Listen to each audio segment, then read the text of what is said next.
क्योंकि भगवान राम ने स्वयं कहा है कि सन्मुख होई जीव मोहि जब ही, जन्म कोटि अगनाश ही तब ही।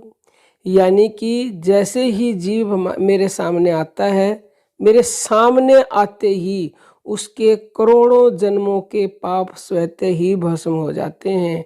और जब इंसान के पाप भस्म हो जाते हैं ना भक्तों, तो समझ लीजिए कि वो दिव्य हो गया। और दिव्य हो गया तो समझ लो वो भगवान के बराबर हो गया, क्योंकि भगवान भी दिव्य है। हम जब तक ही अदिव्य हैं, यानी कि अपवित्र हैं, जब तक हमारे अंदर पाप है। जिस दिन ये सारे पाप भस्म हो गए, समझ लो उसी क्षण में भगवान की प्राप्ति हो जाएगी। और जो भी हमारी इच्छाएं होंगी वो सारी इच्छाएं भी पूरी होंगी।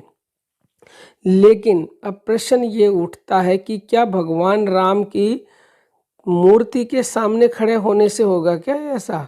किसी मंदिर में आप जाते हो, भगवान राम की प्रतिमा के सामने आप खड़े हो जाते हो, तो क्या वहाँ जाते ही आपके करोड़ों जन्मों के पाप भस्म हो जाएंगे? नहीं, कदापि नहीं।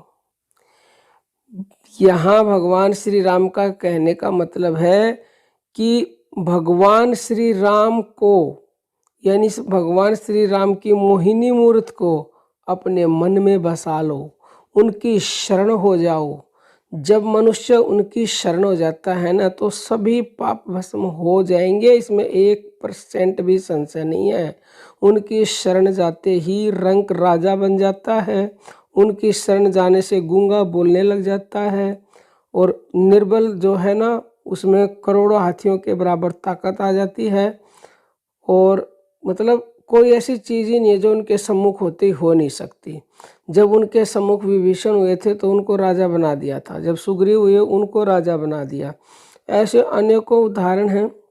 जो भी भगवान के सम्मुख हुआ, जो भी उसकी शरण गया, जिसने उसके मोहिनी मूर्त को मन में बसा लिया, जिसने उसका आश्रय ले लिया, तो वो समझ लो उससे ऊपर कोई शब्द ही नहीं है। मतलब उसके अनेक जन्मों के पाप भस्म हो गए और वो भगवान को उसी वक्त पा लेता और वो भगवान का प्रिय बन जाता है।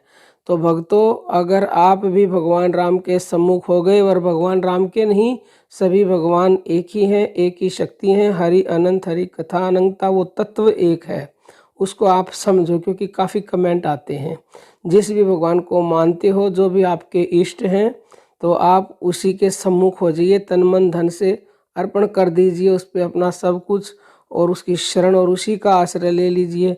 तो आपके भी करोड़ों जन्मों के पाप स्वतः ही भस्म हो जाएंगे और भगवान को उसी पल पालेंगे। जो आप चाहेंगे वही होगा।